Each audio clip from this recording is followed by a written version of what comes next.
Bapak Muhammad Taufik hari ini bisa bermanfaat bagi kita semua.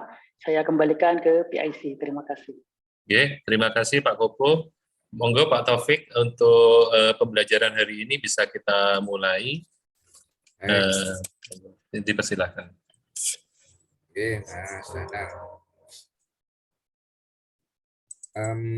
Kemarin sudah kita bicarakan tentang penugasan ya, penugasan bagaimana kita ringkes atau meresum.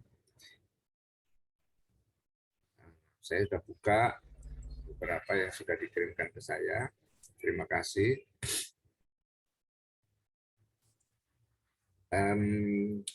Hari ini kita masuk agenda 2 ya, Mas Danang. Iya, siap Bapak, betul. Kita masuk ke agenda 2.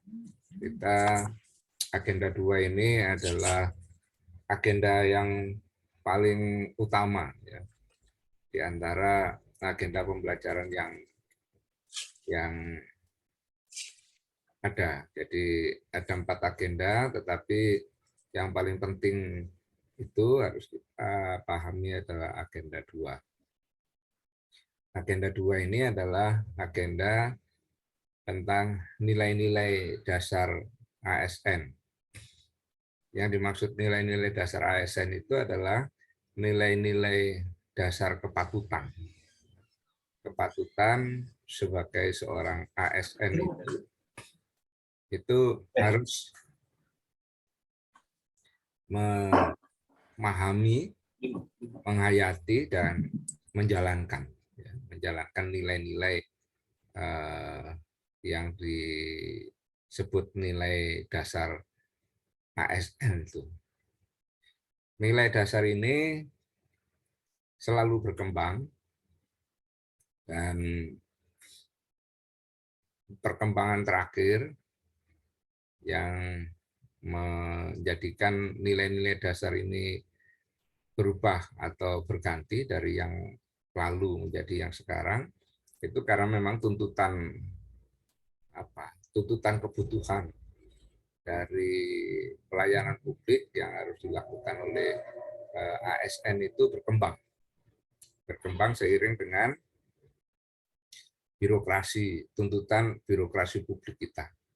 Kalau dulu birokrasi publik kita itu merasa tidak terpacu dengan adanya tuntutan-tuntutan masyarakat. Nah, sekarang sudah tidak bisa. Ya, birokrasi kita harus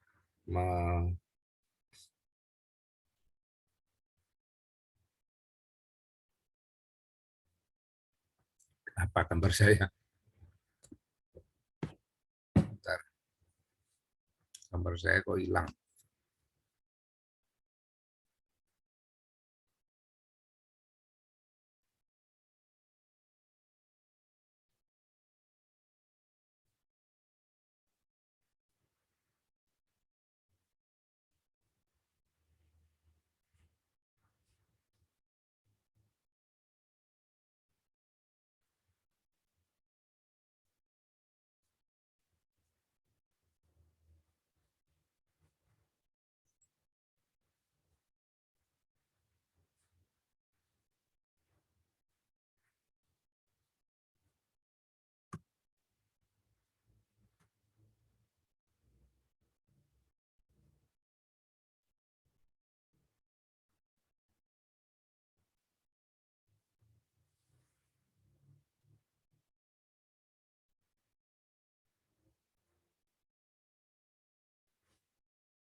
Baik, saya lanjutkan bahwa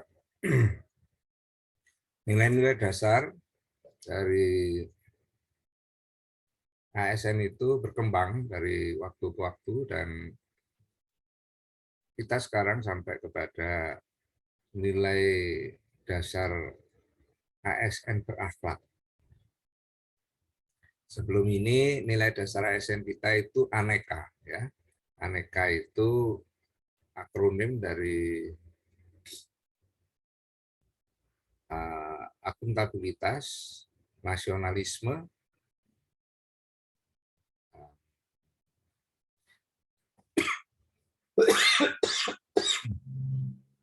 etika publik, dan anti korupsi. Aneka ini jadi lama sekali kita ajarkan kepada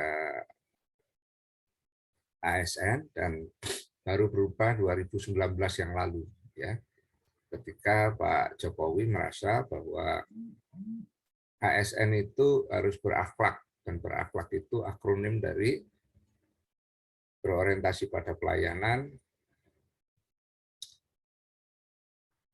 akuntabel, kompeten, harmonis, loyal, dan adaptif serta kolaboratif. Beberapa hal yang ada di nilai ASN berakhlak itu merupakan apa ya? Merupakan penjelmaan kembali nilai-nilai aneka. Jadi prinsipnya nilai-nilai yang harus dijalankan oleh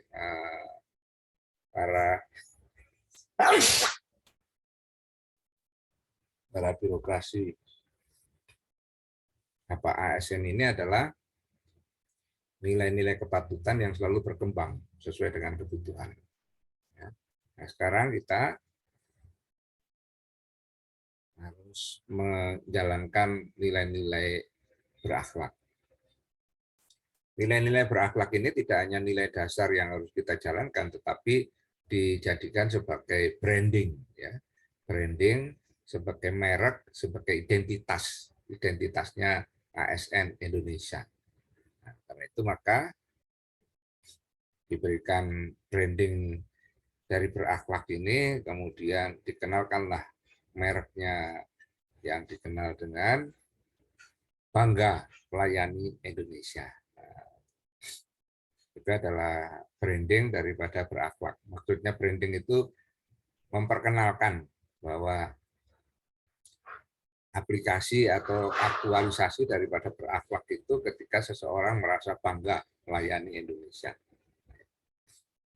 Nah, pada penerapannya nilai-nilai berakhlak ini nanti akan berbenturan, ya, berbenturan dengan berbagai kejadian, berbagai peristiwa, berbagai fenomena yang terjadi di dalam mekanisme kehidupan birokrasi publik atau birokrasi pemerintahan.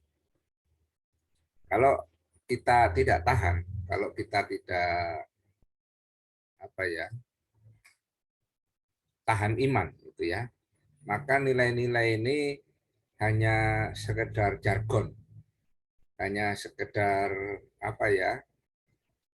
nilai yang dituliskan di dalam buku-buku, di dalam dokumen-dokumen, di dalam baliho-baliho, ya, di dalam stiker-stiker. Tetapi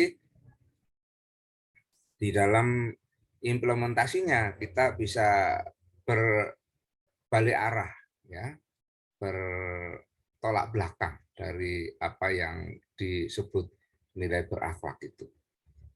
Nah, karena itu maka di dalam perjalanan ke depan kita harus mampu betul-betul menghayati nilai-nilai itu, kemudian kita betul-betul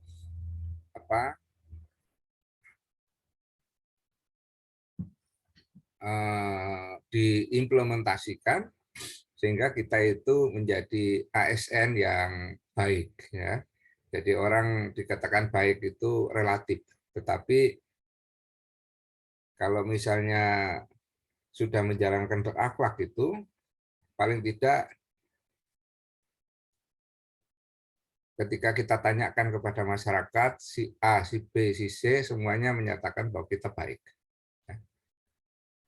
Baik itu sesuai dengan nilai-nilai kepatutan yang ada di tengah-tengah masyarakat. Nah, mari kita ulas satu persatu berakhlak itu. Kita mulai dari bernya, berorientasi kepada pelayanan. Berorientasi pada pelayanan itu artinya otak kita, pikiran kita, pandangan mata kita, ya, itu semuanya tertuju kepada satu titik, yaitu pelayanan. Kita noleh kemana saja itu tidak melupakan bahwa di sebelah, kalau noleh ke kiri, sebelah kanan itu ada satu titik. Yang kita ingat di sana itu ada sebuah lampu yang terang namanya pelayanan. Kita ketika noleh ke kanan, kita ingat bahwa di sebelah kiri kita itu ada sebuah lampu yang terang namanya pelayanan. Jadi kemanapun kita menghadap, ya, kemanapun kita menghadap, kemanapun kita itu akan berjalan, maka jalan yang nantinya kita tuju itu adalah berakhlak itu. Jadi tidak boleh berakhlak pelayanan itu. Jadi tidak boleh kita berpaling kepada hal-hal yang lain. Misalnya, oh enggak, saya enggak mau pelayanan, saya minta dilayani. Nah, itu ya. Maka itu sudah bertentangan dengan nilai berorientasi pada pelayanan. Orientasi itu patokan, orientasi itu kompas, ya. Jadi Anda punya patokan, patokan itu yang ingin dituju itu adalah pelayanan. Nah, kenapa kok Anda itu jauh-jauh dari rumah, susah-susah ikut tes dan pakainya, begitu lulus, begitu jadi ASN, kok harus jadi pelayan? Ya. Nah, kalau pelayan aja di rumah kalian ada, ya, pelayan-pelayan atau yang biasa kita sebut asisten rumah tangga, itu ya. Kenapa kok kita justru harus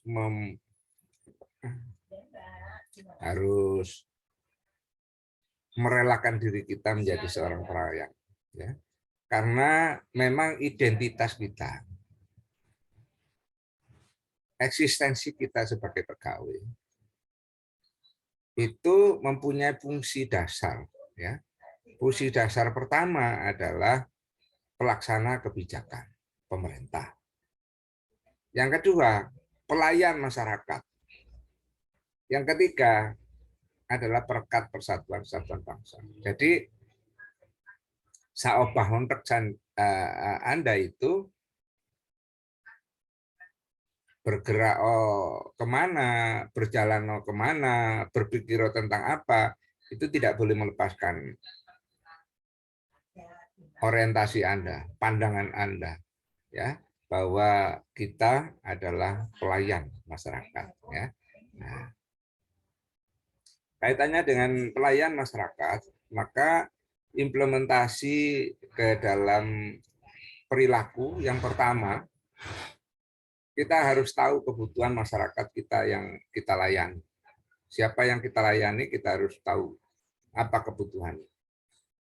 Misalnya kita menjadi pelayan di sebuah kabupaten atau di sebuah unit kerja, maka kita harus tahu apa yang dibutuhkan masyarakat dari unit kerja kita. Nah, kalau sudah tahu apa yang dibutuhkan masyarakat, maka kita berusaha untuk memenuhi kebutuhan masyarakat itu dengan sebaik-baiknya.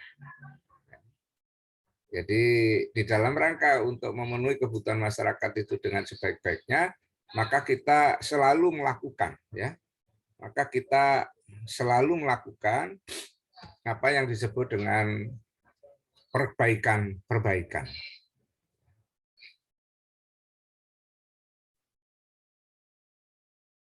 Apa yang disebut dengan perbaikan.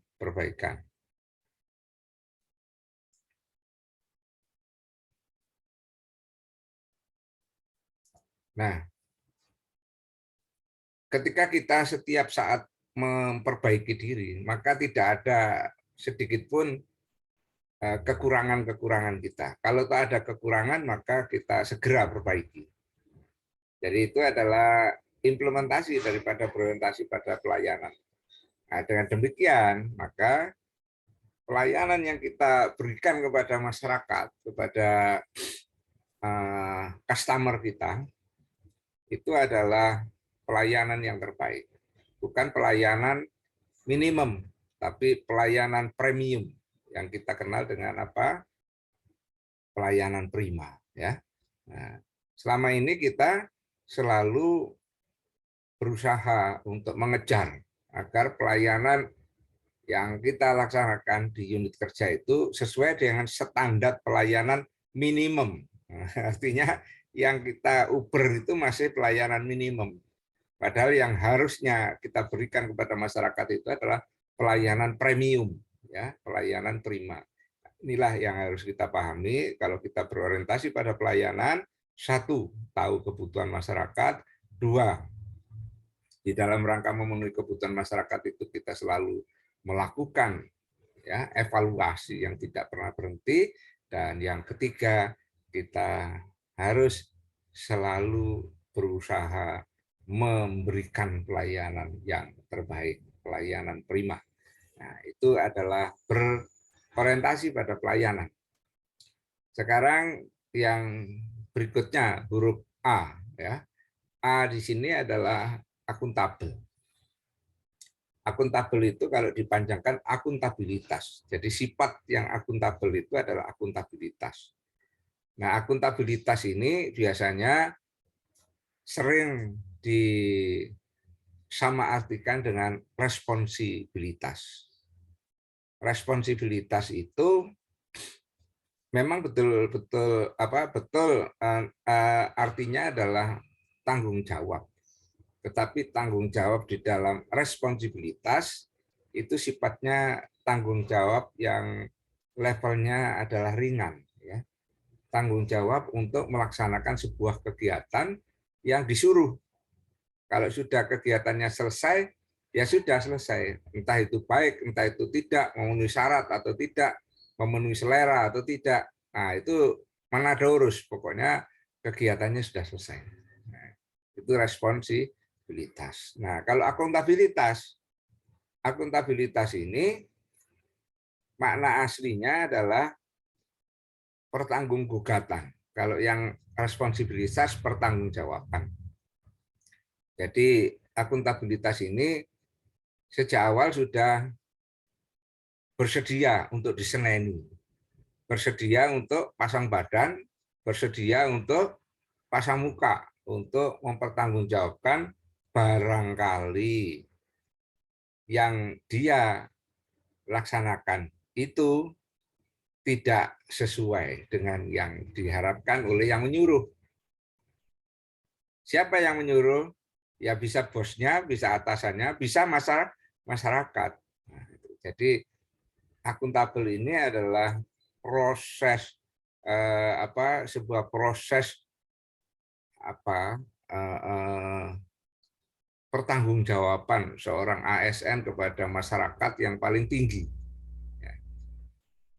Karena di dalam akuntabilitas itu banyak nilai-nilai yang terkandung di dalamnya. Ada di sana nilai kejujuran, ada di sana nilai keikhlasan, ada di sana nilai ketulusan, ada di sana disiplin, ada di sana taat hukum, ya, ada di sana anti korupsi, ada di sana nilai-nilai yang konsisten. Konsisten apa yang diomongkan dengan apa yang dilakukan itu sama, ya. Nah, akhirnya pada titik yang tertinggi akuntabilitas itu bisa sampai kepada integritas, ya. Integritas itu akuntabilitas. Kemudian bagaimana itu di dalam implementasinya. Nilai-nilai akuntabilitas itu kalau dilaksanakan di dalam kegiatan kedinasan, seorang yang akuntabel, seorang yang mendasarkan dirinya kepada akuntabilitas itu tidak akan memanfaatkan fasilitas-fasilitas negara untuk kepentingan pribadinya. Kemudian dia juga tidak akan memanfaatkan jabatan negara itu untuk kepentingan pribadinya.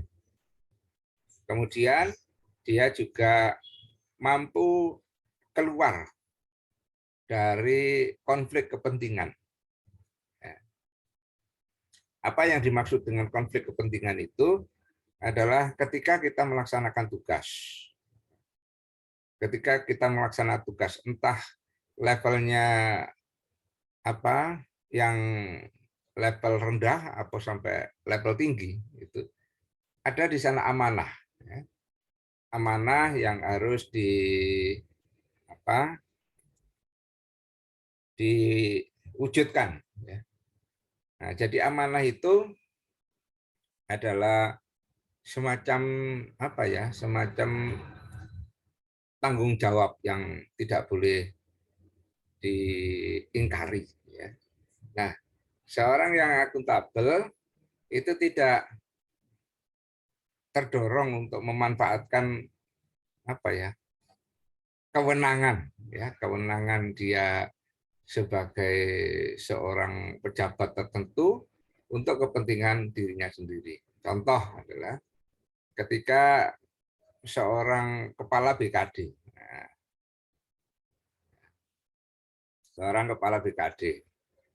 nah itu kepala BKD itu kan ya sangat berhak untuk mindah orang, ya, kemudian mempromosikan orang, kemudian bahkan menerima orang-orang yang mau tes CPNS. Nah, itu. Seorang kepala BKD yang akuntabel, itu dia tidak kepengen terlibat secara pribadi di sana. Meskipun misalnya ada ponakannya, ada mantunya, ada anaknya mungkin, ya, atau anak dari temannya. Dia tidak akan menggunakan kewenangannya untuk bagaimana memberikan kemudahan untuk orang-orang yang punya hubungan dekat dengan dia. Dia mampu keluar dari konflik kepentingan itu. Karena konflik kepentingan itu artinya dia konflik dengan dirinya sendiri. Kalau misalnya anak ini tidak saya bantu, ya, saya dianggap oleh keluarganya siapa keluarganya ini atau keluarganya adik atau keluarganya itu sebagai pejabat atau orang gelem bantu padahal iso dan pakainya, ya. Itu ada kekhawatiran seperti itu, ada kepentingan seperti itu, ya. Nah, sementara kepentingan dinas itu adalah ketika kita tidak memberikan kesempatan kepada orang-orang dekat kita untuk maju atau menikmati fasilitas itu lebih dulu dibandingkan orang lain. Nah, itu ya. Jadi itu adalah konflik kepentingan.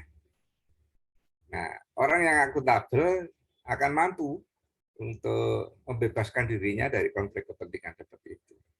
Nah, kemudian yang paling akhir adalah orang yang akuntabel tidak berusaha membawa birokrasi dan anak buah yang dipimpinnya ke dalam dunia politik praktis. Meskipun dia tangan kanannya kepala daerah, ketika kepala daerah itu melaksanakan pilkada lagi, nah, terus dia nyalonkan lagi, tidak kemudian memanfaatkan kesempatan itu untuk bermain-main di politik praktis. Ya. Jadi mampu menghindarkan dirinya dari kegiatan politik praktis. Politik praktis yang terbuka maupun yang tidak terbuka. Ya, itu akuntabel. Nah, sekarang kompeten. K ya. Jadi tadi terus sekarang A, terus sekarang K. K itu adalah kompeten. Kompeten itu adalah bisa. Bisa apa? Bisa melaksanakan tugas dan fungsinya dengan baik. Kalau dia tukang, maka dia adalah tukang yang profesional, tukang yang ahli, yang mampu melaksanakan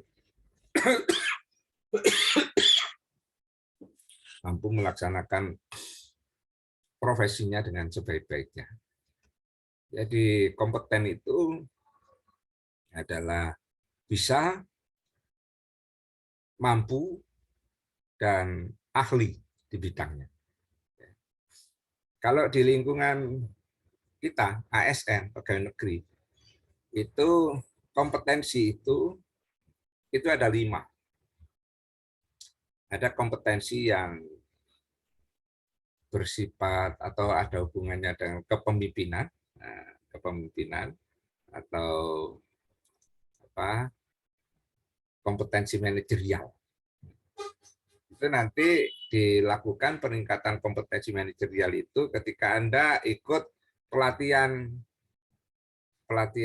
kepemimpinan. Ada pelatihan kepemimpinan yang paling dasar, yang paling bawah, itu namanya pelatihan kepemimpinan pengawas atau PKP.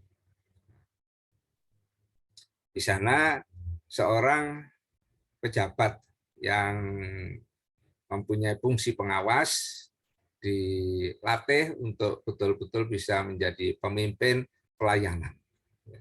Jadi dia mampu memimpin anak buahnya untuk bisa memberikan pelayanan yang sebaik-baiknya kepada masyarakat. Jadi dia fungsinya mengawasi anak buah untuk bisa menjalankan pelayanan yang sebaik-baiknya pada masyarakat. Nah, untuk yang kedua, ya, satu tingkat di atasnya pelatihan kepemimpinan pengawas, ada pelatihan kepemimpinan administrator.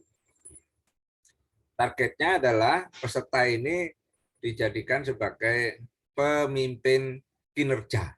Nah, jadi mereka yang dididik di sana diharapkan mampu menjadi motor, ya, motor penggerak peningkatan kinerja di organisasinya.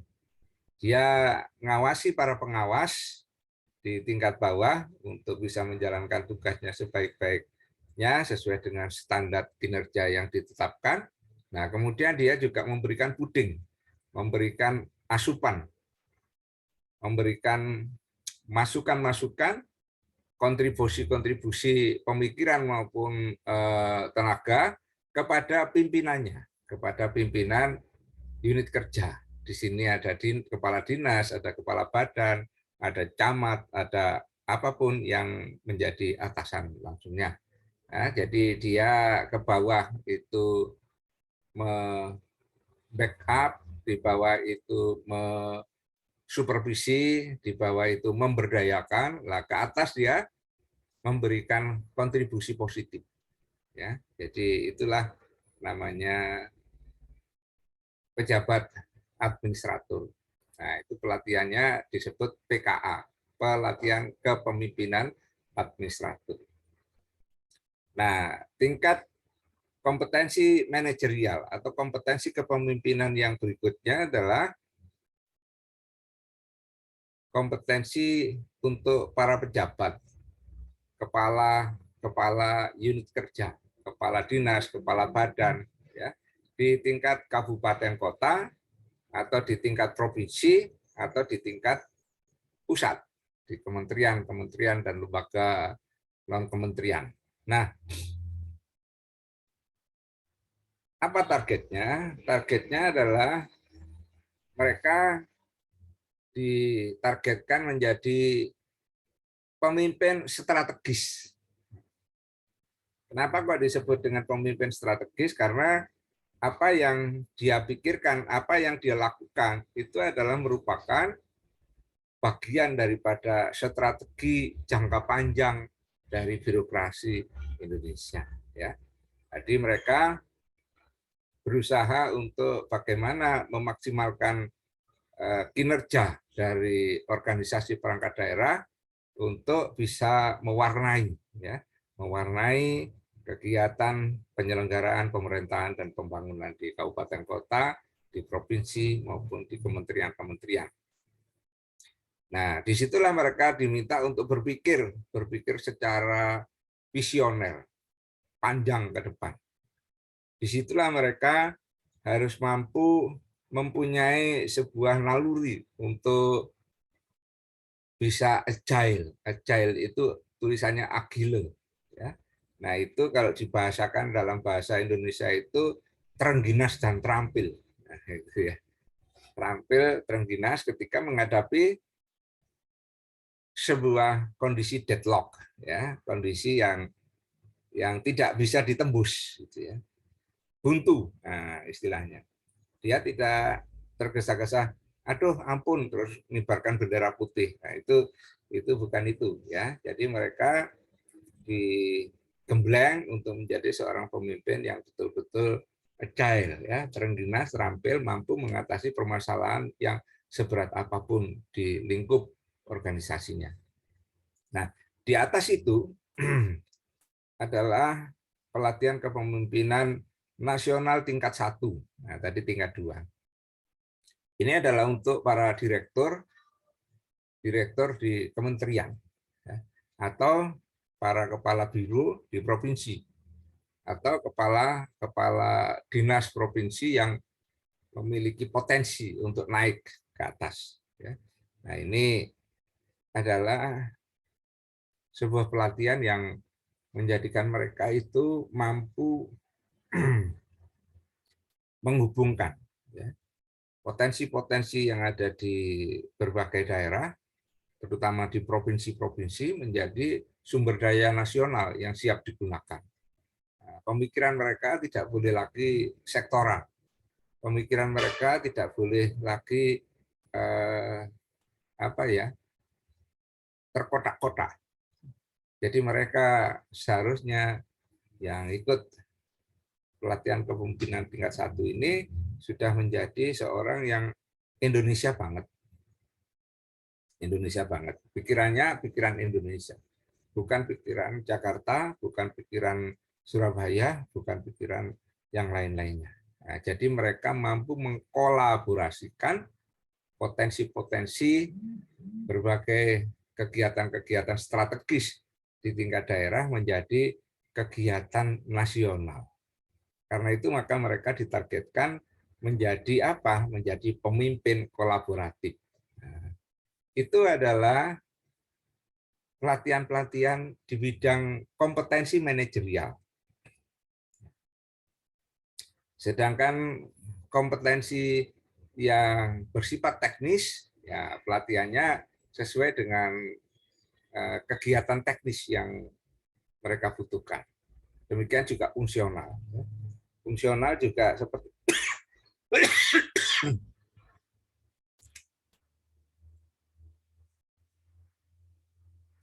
fungsional juga seperti itu. Ya, fungsional juga berkaitan dengan pelaksanaan tugas fungsional. Ya, pejabat-pejabat fungsional itu ya pejabat di bidang apa, maka pelatihannya di bidang itu. Kemudian ini berkaitan dengan teknis dan fungsional itu, kalian akan dihadapkan kepada kenyataan yang terakhir, di mana di dalam birokrasi publik kita, itu ada kebijakan yang namanya deeselonisasi. Eselon-eselon yang tingkat bawah, tingkat 4 atau tingkat 3, itu dihapuskan semua, digantikan dengan pejabat fungsional. Apa bedanya pejabat struktural dan pejabat fungsional? Pejabat fungsional itu nyambut gawe, itu tidak nunggu disuruh. Bekerja tidak nunggu disuruh, karena dia tidak struktural, tidak terstruktur. Dia mempunyai kode etik tersendiri dan kemudian dia bekerja sesuai dengan fungsinya. Ya. Fungsinya sebagai pelaksana kebijakan, ya melaksanakan kebijakan pemerintah. Bagaimana caranya dia melaksanakan? Ya ada aturannya, ada pedomannya. Nah, kemudian kalau dia sebagai pelayan masyarakat, maka fungsi pelayan masyarakat itu betul-betul dijalankan. Tidak hanya dijadikan lip service, ya. Tidak dijadikan abang-abang lambe.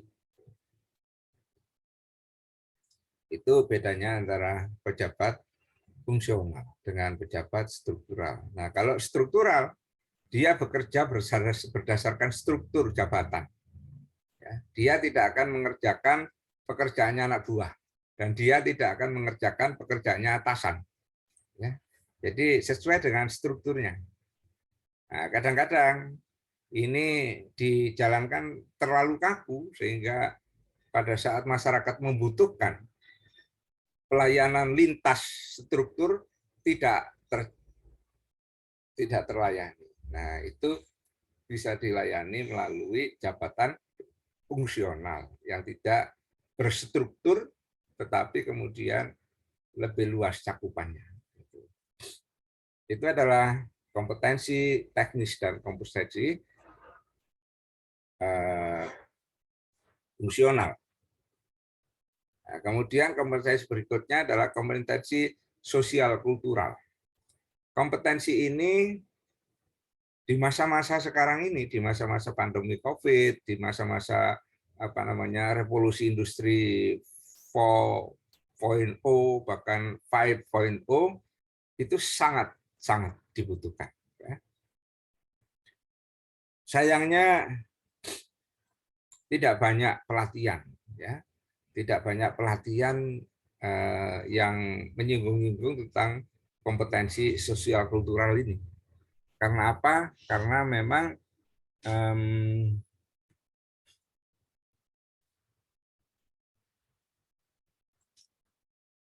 belum banyak tenaga ahlinya, ya. Belum banyak yang mendalami dan juga expert di bidang itu. Di pelatihan yang bersifat pengembangan sosial kultural ini masih jarang dilakukan, sehingga kemudian kita masih terbatas mengandalkan struktur dan fungsi. Nah, perlu diketahui apa sih kompetensi sosial kultural itu? Kompetensi sosial kultural itu adalah kompetensi dari ASN atau birokrasi atau pegawai negeri sipil untuk bisa keluar dari kurungan atau dari sangkar birokrasi. Dia mampu melihat apa yang sekarang sedang dijalankan, sedang dialami oleh masyarakat di luar gedung-gedung birokrasi, di luar gedung-gedung kantor. Dia mampu melihat bagaimana misalnya masyarakat Bondowoso yang di pinggiran, yang di berbatasan dengan Lumajang. Berbeda masyarakat yang berbatasan dengan Banyuwangi, berbeda dengan masyarakat yang berbatasan dengan Jember atau dengan Probolinggo. Nah, itu tidak bisa pelajari dengan hanya mengandalkan jabatan struktural dan fungsional. Itu bisa dipelajari ketika kita itu turun ke bawah, turun ke masyarakat, kemudian kita bergaul, berdiskusi, bercengkrama, ya ngobrol. Itu di sana baru kita ketahui sebetulnya masyarakat di sana itu adalah membutuhkan yang begini dan karakter mereka itu begini. Nah, itu tidak bisa kita gebyahuyah, ya, kita melayani mereka seperti kita melayani masyarakat yang ada di tengah-tengah kota.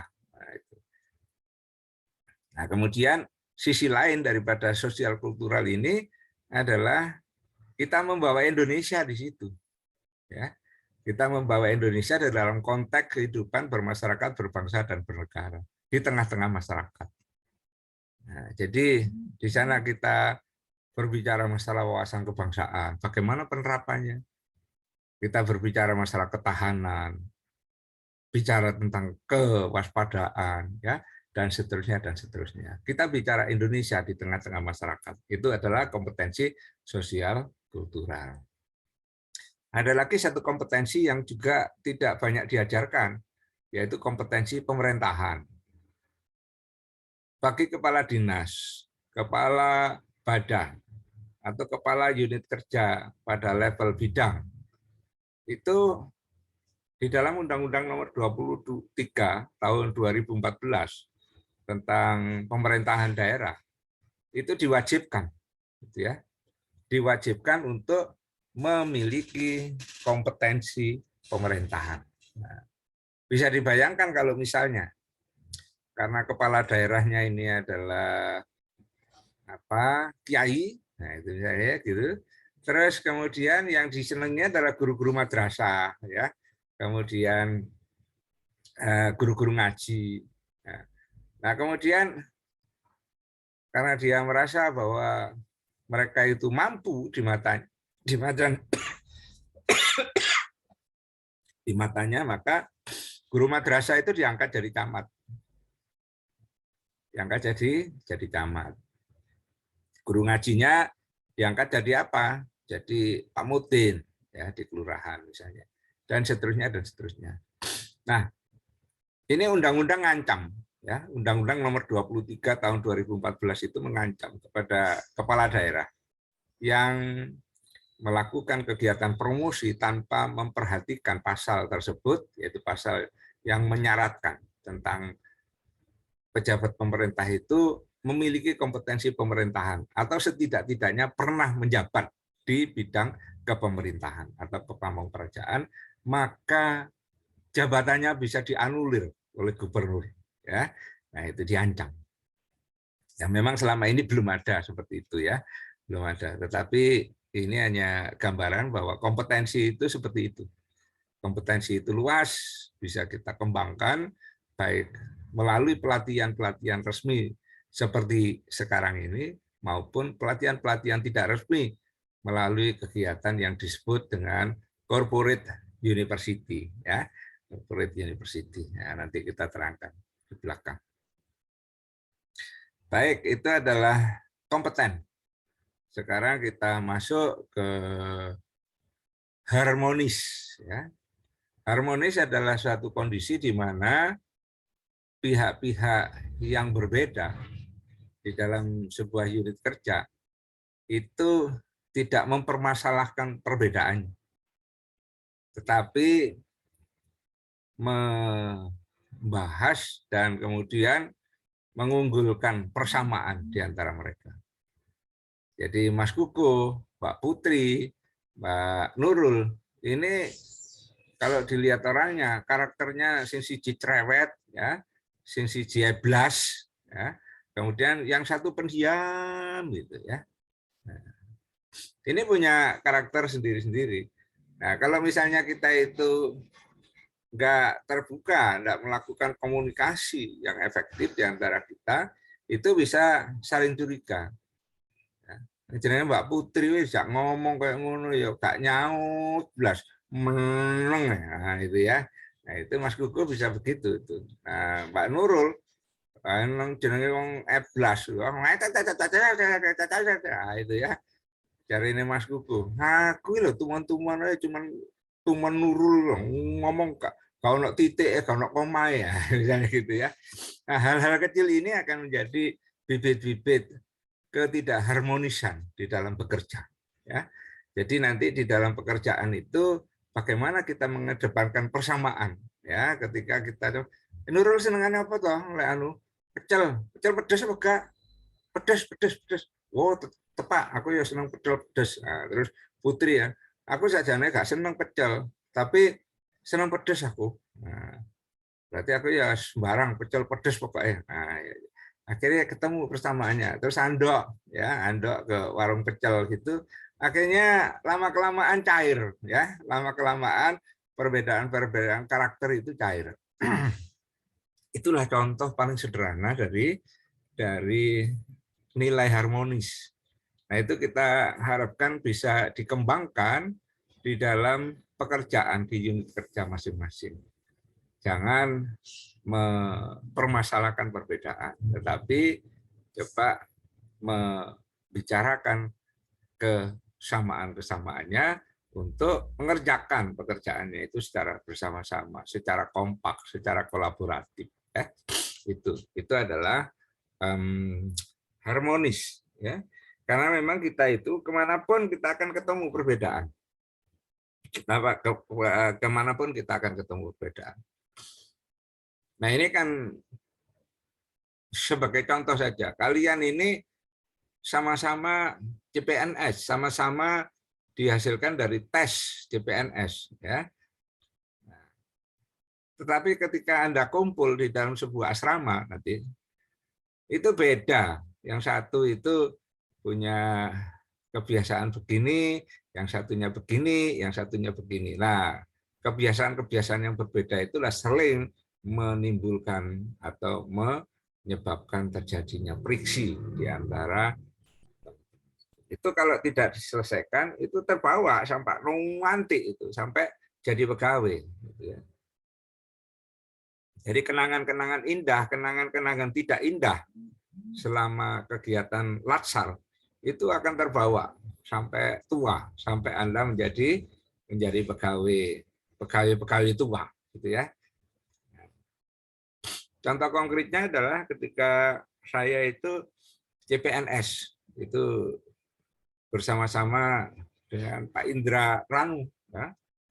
Satu kamar, satu ini, bodoh-bodohan, ya guyon-guyonan itu sampai sekarang ya. Meskipun kemarin sebelum beliau melimpah ke analis kebijakan publik, beliau itu adalah kepala BPSDM, tetapi sama saya ya hahe begitu karena memang teman ya, teman akrab gitu. Nah, itu nanti Anda juga mengalami itu. Nah, karena itu maka jagalah harmonisasi hati Anda. Ya, harmoniskan hati Anda untuk kemudian mengharmoniskan pikiran Anda dan kemudian mengharmoniskan apa yang disebut dengan sikap perilaku sebagai ASN, ya. Nah, pada saat kita menerapkan harmonis ini, maka tingkah laku yang harus kita kedepankan adalah yang pertama, dapat menerima perbedaan. Siapapun yang datang terserah dengan baju biru, baju merah, baju kuning, baju hijau, ya terserah. Mereka toh adalah teman kita. Welcome, welcome, welcome, itu ya. Jadi semuanya disilahkan untuk datang. Nah, ketika dia datang, ketika dia agak agak megelne gitu ya. Nah, itu megelne itu megelne itu memangkel nih, gampang membuat orang mangkel gitu ya. Itu Anda tidak usah mangkel karena kebiasaan buruknya. Cobalah pahami kenapa sih Mbak Nurul itu kalau tanggal-tanggal tua itu wah itu eblas masalah. Nah, itu ya. Nah, dicari sebabnya. Oh, ternyata kalau tanggal tua memang tidak ada yang dibelanjakan itu ya. Karena itu terus senggol titik terus nah, itu ya. Jadi jadi seperti itu. Lah gini nih nggak enak. Saya itu tahu Mbak Nurul itu kata kepingkel-pingkel sampai dilu-dilu guyune. Tapi lawan delok gambar gak krungu suarane, ya gak krungu apa nih ya. Ya. Baik. Tapi saya dengan mengajar ini menjadi bisa bangun ya, tadi itu tidak bisa bangun. Baik. Saya lanjut. Harmonis ya. Harmonis. Anda punya fungsi yang berkaitan dengan harmonis ini yaitu perekat persatuan kesatuan bangsa. Jadi Anda itu tidak boleh jadi provokator, ya. Nggone medsos itu nggone ngompori ya sini, itu tidak boleh. Itu bertentangan dengan fungsi dasar Anda yang ketiga. Ya. Nah, karena itu Pak Jokowi menyadari ini gak di kayak nilai ini iso dadi Indonesia itu bubrah perkara TikTok, perkara WA gitu ya dan sebagainya. Maka dikasihlah nilai ini yang namanya harmonis. Kita beranjak kepada nilai berikutnya yaitu loyal. Loyal itu adalah setia. Tapi setia di sini bukan setia kepada presiden. Bukan setia kepada pasangan. Ada loh peserta yang saya tanya setia pada pasangan. Sama sing ngono pian. Nova, Pak. Nova. Nova. Oke. Setia kepada pasangan. Ya. Takon Mas Kuku gitu. Setia pada pasangan tak, Mas? Iya, Pak. Oh, pasangannya durung duwe ya. Sudah, Pak, sudah beristri. Oh, sudah beristri ya, wes. Belum Pak Holil, Pak. Oh, hamil. Selamat ya, selamat. Yang belum Pak Holil, Bapak bukan hamil. Oh, Pak Holil nggak bisa hamil. Yang belum punya pasangan Pak Holil, Bapak bukan bisa hamil. Pak Holil nggak bisa hamil. Ya. Sudah bisa hamil, Pak. Baik ya, kita lanjut ke tadi itu loyal, sekarang adaptif. Jadi loyal itu sekali lagi bukan kepada orang, bukan kepada person. Loyal yang pertama adalah loyal pada Pancasila beserta turunannya ya. Di bawahnya ada Undang-Undang Dasar 45 dan kemudian pemerintah yang sah. Yang kedua adalah loyal kepada sesama ya, sesama teman, sesama ASN. Kemudian juga loyal kepada pimpinan dan unit organisasi di mana kita bertugas. Nah, level ketiga daripada kesetiaan kita itu ketika kita itu ditanyai oleh orang, "Gonmu iku bupati ini piye?" Oh, bupati ini wis greget nih ngene ya. Kok gregetnya piye? Wah, jenenge TPP gak tau di cair nih, malah tuku mobil, tuku omah, tuku rabi maneh. Nah, misalnya gitu ya. Misalnya itu termasuk yang tidak bisa memegang rahasia. Ya, jadi level ketiga itu adalah mampu memegang rahasia negara, rahasia jabatan, dan rahasia orang-orang di sekitar kita. Ya. Jadi itu adalah loyal, tidak ada berkaitan dengan person di situ. Kemudian adaptif ini adalah mampu menyesuaikan diri. Adaptif itu bisa menyesuaikan diri kepada perubahan yang terjadi di lingkungannya. Bukan bunglon, ya, bukan bunglon. Kalau bunglon itu adalah bagaimana dia pura-pura, ya, pura-pura berubah. Nah, ketika kemudian orang tidak menyadari dia itu adalah bunglon, nah, aman-aman saja. Begitu orang menyadari dia bunglon, lari, lari kemudian dia kembali ke wujud aslinya. Nah, kalau adaptif ini bukan. Ya. Adaptif ini adalah secara terang-terangan, secara terbuka, ya, kita menghadapi apa yang berubah itu. Nah, dari situ kita menyesuaikan. Bagaimana kira-kira nanti setelah ini berubah kemana, setelah ini berubah kemana lagi, nah, maka sudah dipersiapkan itu semuanya. Ya, itu namanya adaptif. Nah, yang paling akhir adalah kolaboratif. Kolaboratif ini tidak berbeda, tidak sama dengan kerjasama. Ya, banyak orang menjelaskan bahwa kolaboratif itu sama dengan kerjasama. Tidak sama. Ya. Kalau kerjasama itu bisa saja dia melakukan kegiatan yang berbeda-beda, yang tujuannya berbeda-beda. Tetapi masing-masing ini kalau bekerja sama bisa mendapatkan hasil yang lebih bagus, hasil yang lebih besar. Contoh, kerjasama antara bakul apa namanya kerupuk puli. Ya, kerupuk puli. Ada enggak ya yang tahu kerupuk puli itu? Di Bondowoso apa ada kerupuk puli? Tape lah, tape Bondowoso. Tape. Produksi tape ya.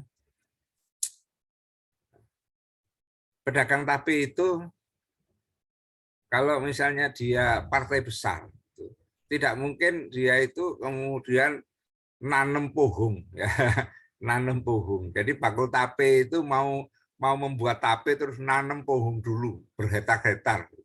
Nah itu tidak mungkin. Ya kalau misalnya bisa dilakukan maka tidak efektif dan tidak efisien ya. Waktunya tersita banyak. Nah, maka bakul tape itu kerjasama sama penanam atau petani pohon, petani ubi kayu ya. Nah, kemudian juga kerjasama sama tukang ragi. Nah, itu tape itu kalau misalnya dia tidak ahli di dalam mencampur raginya itu ya, kalau tidak kekejutan ya kemudian apa namanya tapenya jadi ginjur-ginjur gitu ya. Nah, ini diperlukan ilmu. Nah, tidak semua orang bisa ilmunya itu. Karena itu maka yang bagian produk tape itu petani apa ubi kayu, kemudian peramu raginya itu bekerja sama ya, bekerja sama. Kok ya lek wayahe anu lek aku ape gawe sampai tak celuk. Kok ya saya anu apa jenenge lek aku produksi tape sampean tak kandhani nang Mandura apa jenenge pohonge sing apik, sing pohon kuning ya.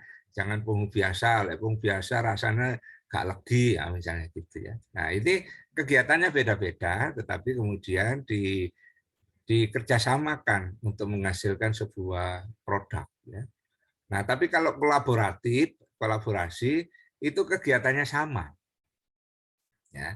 Di dalam kegiatan yang sama itu kita mengerjakan sesuai dengan fungsi dan keahlian kita. Nah, itu ya. Misalnya ada tukang kenteng teter ya. Tukang kenteng teter Blitar. Nah, pernah dengar itu? Kenteng magic. Kenteng teter magic. Pernah dengar ya? Belum pernah, Pak. Hah? Belum pernah. Nah, cari ini nggone travel naik nyerempet anu itu biar di kenteng itu ya. Jadi biasanya itu ketok magic ya. Ya, itu kan apa ketok magic itu kenteng teter itu.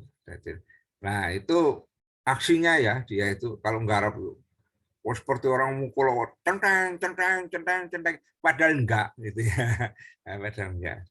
Nah, kalau kita sudah bekerja di situ, nah, maka di situ ada kolaborasi antara tukang cat, ya, tukang las, sama yang memperbaiki bodi itu. Kerjanya ya di situ, ya.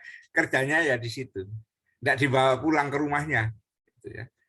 Nah, kerjanya di situ melaksanakan perbaikan mobil. Nah, ya, perbaikan dalam arti perbaikan body repair, ya, body repair. Itu namanya kolaboratif, ya. Nah, bisa nanti dianalogkan di tempat yang lainnya. Silakan kolaboratif. Bedanya dengan kerjasama tadi, seperti contoh saya. Nah, bisa dicarikan contoh sendiri nanti. Oke, itu berakhlak. Kira-kira bagus nggak, Mbak Aisyah? Nilai yang seperti itu? Bagus, Pak. Bagus ya. Bisa nggak melaksanakan? Insya Allah bisa. Insyaallah. Insya Allah. Sebatas apa? Coba sekarang saya minta yang kolaboratif aja.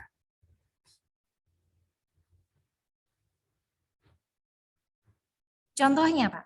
Lah iya, cari ini nerap nih. Cari ini iso nerap nih. Insyaallah bisa. Lah iya, coba piye carane nerap nih kolaboratif itu. Ya apa rek?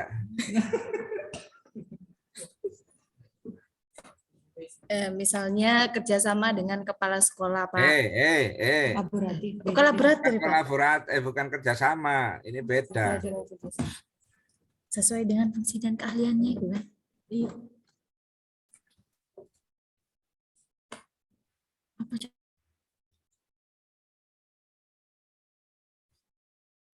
Apa tapi itu kerjasama. Nah, tadi sudah saya omongkan. Kalau kolaboratif itu apa like contohnya sekolahnya?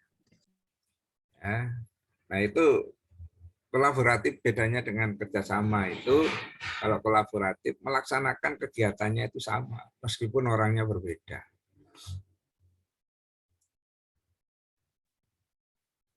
Ayo terus nih ngomong tadi sama kepala sekolah. Terus nih.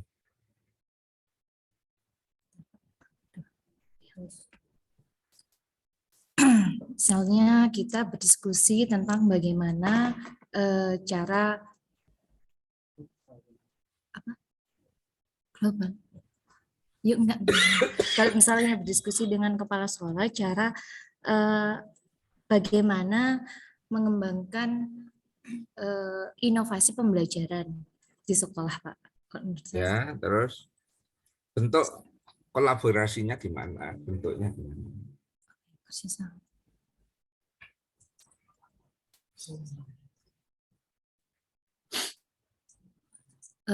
Inovasi pembelajaran itu tujuannya itu untuk lomba misalnya, Pak. Misalnya lomba untuk membuat karya tulis ilmiah. Oke. Jadi kegiatannya iya. lomba. Gimana, Pak? Kegiatannya lomba. Kegiatannya lomba. Jadi supaya lomba itu bisa menang, maka kita kolaborasi dengan kepala sekolah, gitu. Terus kepala sekolah dengan guru yang lain. Lomba itu. Kepala sekolahnya kongkon apa? Memerankan apa? Menjalankan apa di situ? Meminta pendapat dan mendukung jalannya lomba tersebut, Pak. Nah, ya, misalnya kalau lomba itu ke tingkat kecamatan, misalnya enteng-entengan gitu ya. Kepala sekolahnya itu yang backup anggarannya, apa kemudian membackup apa kendaraannya kepala sekolahnya digawe dan pakainya ya. Iya, Pak, memberikan fasilitas. Terus sampean nyapo? Saya itu yang membina anak-anaknya. Lah iya, harus konkret. Kalau kolaborasi itu harus konkret. Ya apa yang mau dilakukan siapa? Ya. Dari siapa melakukan apa, kapan, di mana gitu. Gitu. Saya sebagai guru itu membina anak didik supaya dia bisa menjuarai lomba tersebut. Contohnya memberikan pelajaran yang sesuai dengan yang akan dilombakan, gitu, Pak. Kalau begitu itu nggak pakai kolaboratif, bisa enggak? Tidak bisa, Pak. Ya, tidak Anda bisa. Lapor ke kepala sekolahnya, Pak, saya lapor mau mengikuti lomba ini. Oh, ya, silakan. Nah, itu kan enggak kolaboratif. Tetapi kalau tidak didukung oleh kepala sekolah, persetujuan dari anggarannya atau fasilitas dan lain-lainnya kan tidak bisa berjalan juga, Bapak. Ya, jadi namanya kolaboratif itu tidak hanya 2 orang, pasti lebih daripada 2 orang. Misalnya ini mau lomba tari, ya, Mbak Asyatul itu tidak ahli di dalam tari, tetapi ahli di bidang make up. Misalnya gitu ya, make up ini apa artis lah kata gitu. Iya, Pak. Jadi kalau misalnya lombanya adalah lomba tari, maka meskipun didukung oleh kepala sekolah tidak bisa jalan. Wong Anda tidak bisa tari. Oh, nggih, nggih, nggih. Berarti kita harus kolaborasi sama guru tari. Nggih. Ya, Nggih, Pak. itu namanya kolaborasi. Jadi masing-masing pihak itu melakukan kegiatan di dalam satu proses aktivitas yang ada di tempat itu. Ya, nah dijadwal lah kapan tariannya, apa latihan tarinya. Nah kemudian fasilitasi dari kepala sekolahnya apa ya dalam bentuk mungkin ditukoni geduk, tukoni opo setiap latihan kayak opo ngombe apa dan sebagainya. Nah ketika sudah sampai mau apa tampil, maka Mbak Aisyah yang tampil sebagai gitu loh. Ya, ini namanya kerja kolaboratif. Ya, beda dengan kerjasama. Kalau kerjasama, sampean misalnya guru olahraga, ya, guru olahraga. Yang satunya lagi guru kesenian, yang satunya lagi guru matematika, ya. Nah, baik kita akan bekerja sama untuk apa? Untuk meningkatkan kemampuan siswa dalam bidang matematika, dalam bidang olahraga, dalam bidang kesenian. Beda-beda, kegiatannya beda-beda, yang dilakukan beda-beda, targetnya beda-beda, tetapi dikerjasamakan. Gitu. Oke? Iya, Pak. Bisa? Insya Allah bisa, Pak. Bisa menerapkan. Insya Allah bisa, tapi ditakoni berarti. Ya, baik. Nah, sekarang sudah selesai berakhlak. Kita sampai kepada bagaimana menerapkan berakhlak. Ya, ini sudah jam 2:30. Saya sebetulnya sudah ngempet ini ya. Jadi kalian tadi bisa mendengar batuk saya. Dan juga ini kelapa saya pusing sebetulnya ya. Tapi karena ketemu sama Mas Kuku, Mas Kolit, dan Mbak Nurul, Mbak Asyatul, dan yang lain-lainnya, itu tidak terasa. Saya silakan barangkali ada yang ditanyakan.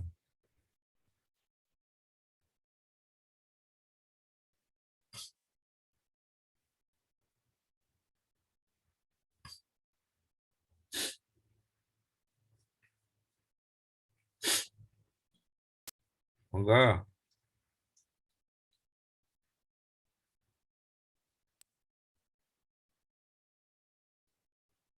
Mbak Putri, barangkali bertanya. Mas Kolil? Enggak, Pak. Ini alhamdulillah sudah sangat jelas sekali tadi, Pak, tentang berakhlak. Mungkin yang ingin saya tanyakan apabila ini mewakili teman-teman semuanya, Pak. Ya, silakan. Ini, tadi ada kolaboratif yang harusnya itu terjadi pada sebuah lembaga. Nah, bagaimana apabila kita berada di sebuah lembaga yang misalkan nanti ketika kita mau berkolaborasi dengan orang yang ada di lembaga itu yang juga sama-sama ASN misalkan, namun ASN tersebut tidak mau berkolaborasi, bahkan tidak mau membantu, bahkan bisa jadi apa yang sudah menjadi ide, sudah menjadi orientasi, sudah menjadi tujuan sekolah, Pak. Nah, itu bagaimana sikap kita ketika mendapati hal yang demikian, Pak? Mungkin ini juga pertanyaan yang mewakili teman-teman semuanya, Pak. Gitu. Baik. Terima kasih. Ya, terima kasih Mas Kolil. Jadi kolaborasi ini memang tidak gampang ya, karena dengan kolaborasi itu kita menghilangkan ego kita. Ya. Jadi ego kita itu kita hilangkan, kita gantikan kepentingan bersama. Nah, kepentingan bersama ini yang harus dipahamkan kepada semua pihak, bahwa kepentingan bersama itu tidak harus menjadikan kita itu hilang, eksistensi kita hilang, kemudian diri kita juga hilang, terus hanya muncul dalam bentuk nama gitu saja. Yang namanya kepentingan bersama itu tetap ada kita, ada apa, blegernya diri kita, wujudnya diri kita dengan berbagai karakter dan kemampuan. Nah, itu disandingkan dengan figur individu yang lain dengan karakter yang berbeda, kemampuan yang berbeda. Jadi yang namanya kepentingan bersama itu kepentingan dari berbagai person, ya, berbagai person, berbagai orang. Nah, orang-orang itu kemudian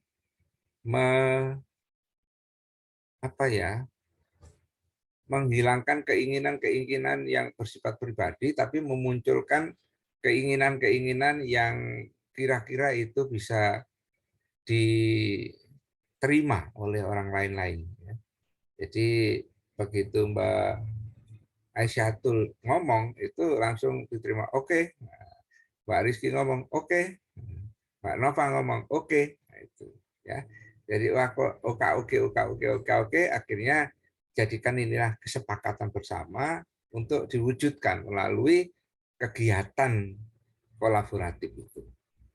Jadi melalui proses rundingan dulu, proses komunikasi dulu, proses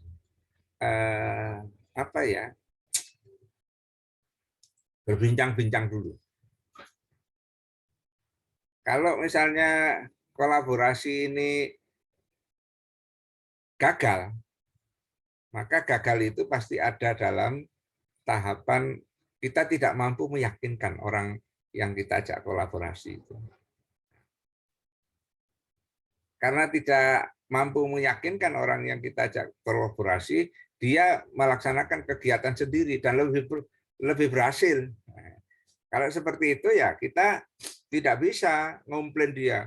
Oh, no, gak gelem kolaborasi nang aku. Nah, itu ya. Nggak bisa. Nah, jadi ada something wrong di sini. Ada sesuatu yang keliru, sesuatu yang lemah dari kita, yaitu kita tidak mampu mengkomunikasikan. Karena itu maka komunikasi ini di dalam pelatihan-pelatihan kepemimpinan itu menjadi porsi yang utama. Ya. Ada strategi komunikasi sektor publik.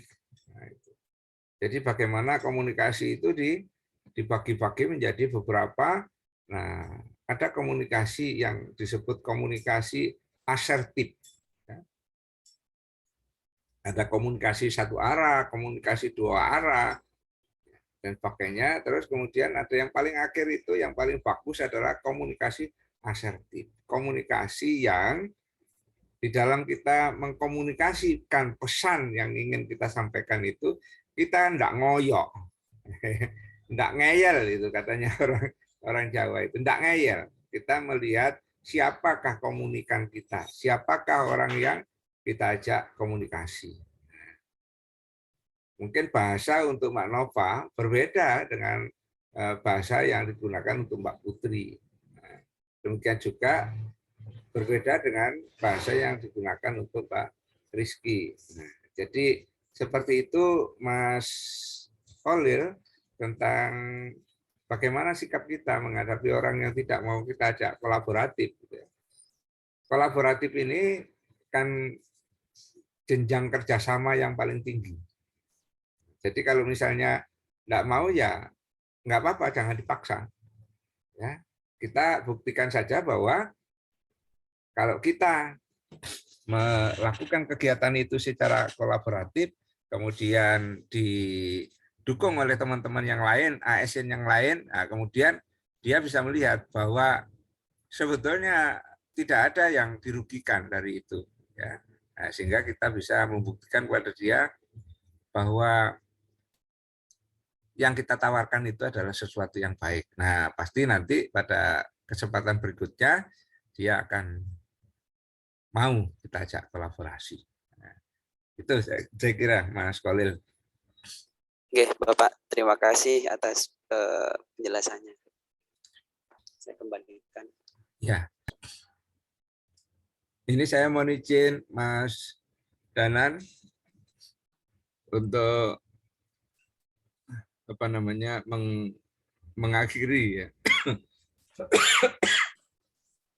Karena memang kondisi kesehatan saya tidak memungkinkan. Oke, monggo Bapak. Mudah-mudahan Pak Taufik selalu diberikan kesehatan. Amin. Amin. Amin. Amin. Pak ditungani karo Pak Kolil insya Allah nanti langsung doyan mangan.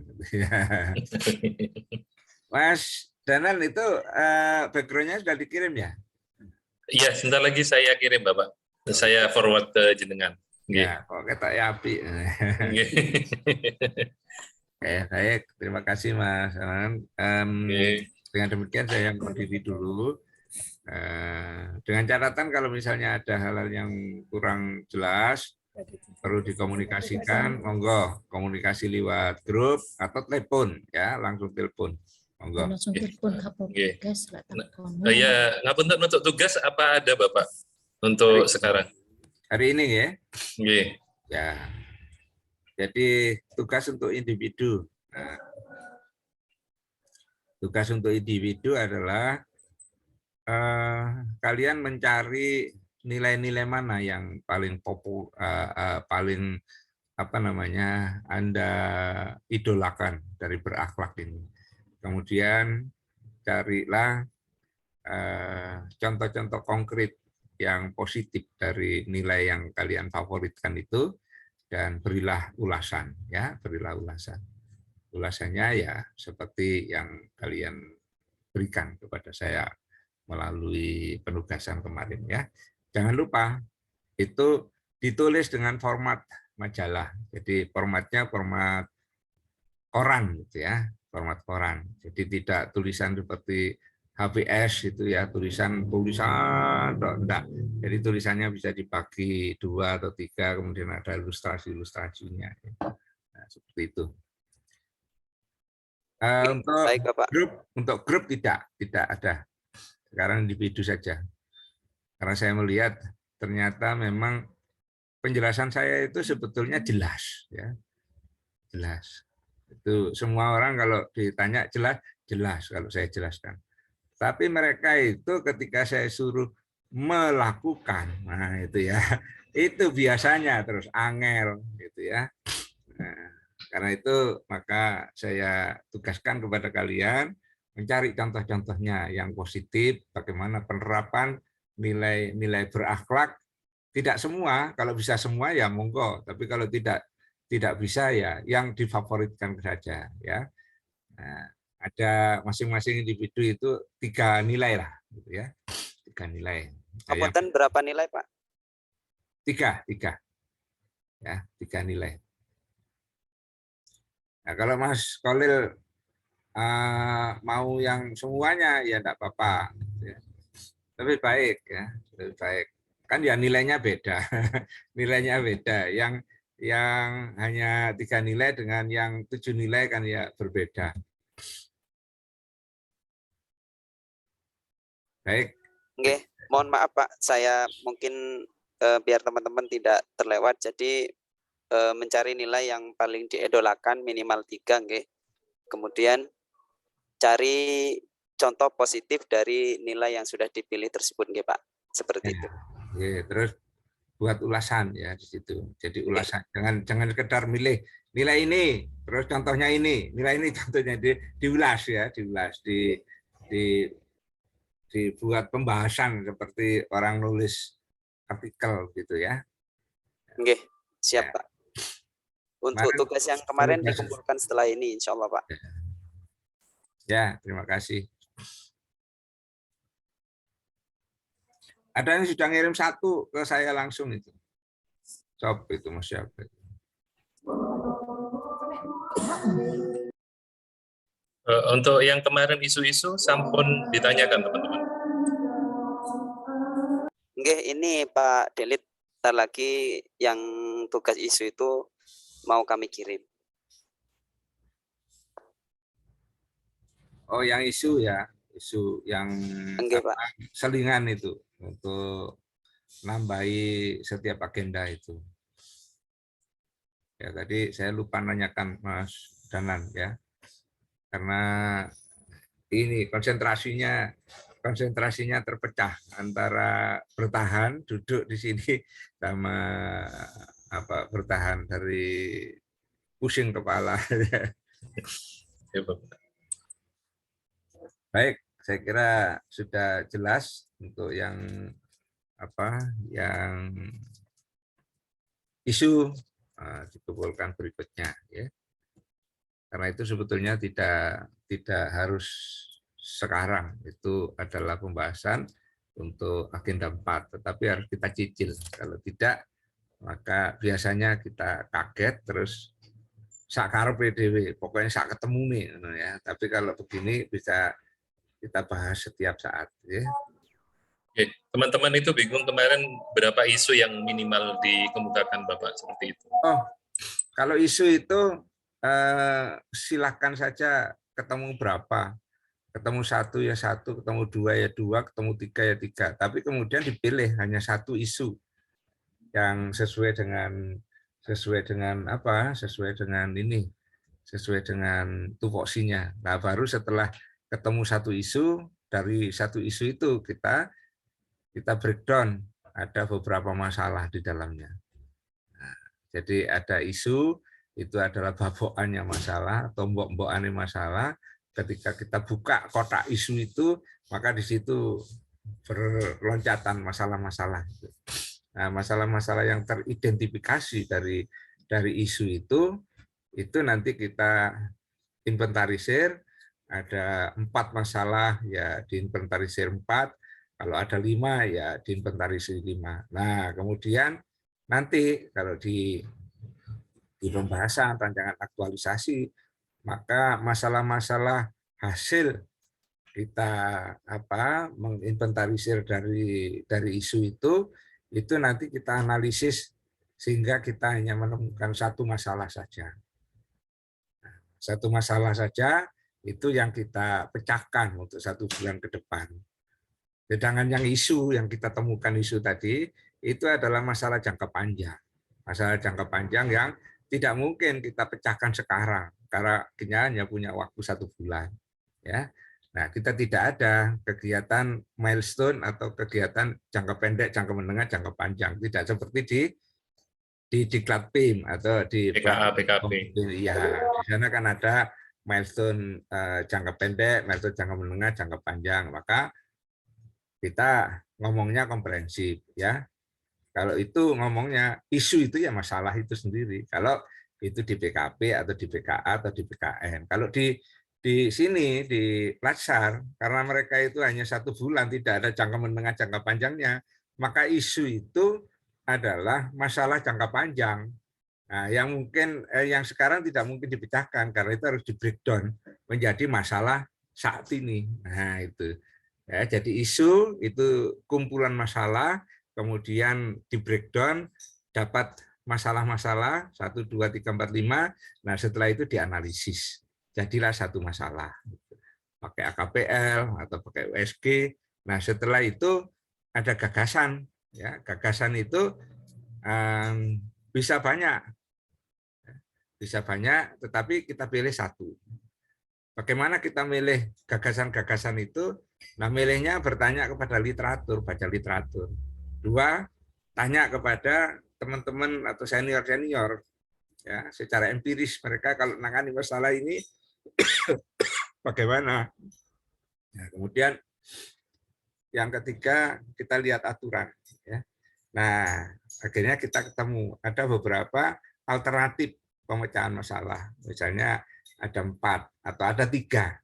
Nah, 3 ini nanti dianalisis, tinggal 1 saja gagasan pemecahan masalah. Akhirnya masalahnya hanya 1, gagasan masalahnya hanya 1, Nah, ini kalau gadok nih nanti jadilah judul gitu ya. Nah, ini nanti kita jelaskan terus-menerus di dalam setiap pertemuan, tapi sekali ini saya tidak mampu menjelaskannya karena memang kesehatan saya masih kurang bagus ya. Gitu ya Mas Danan ya.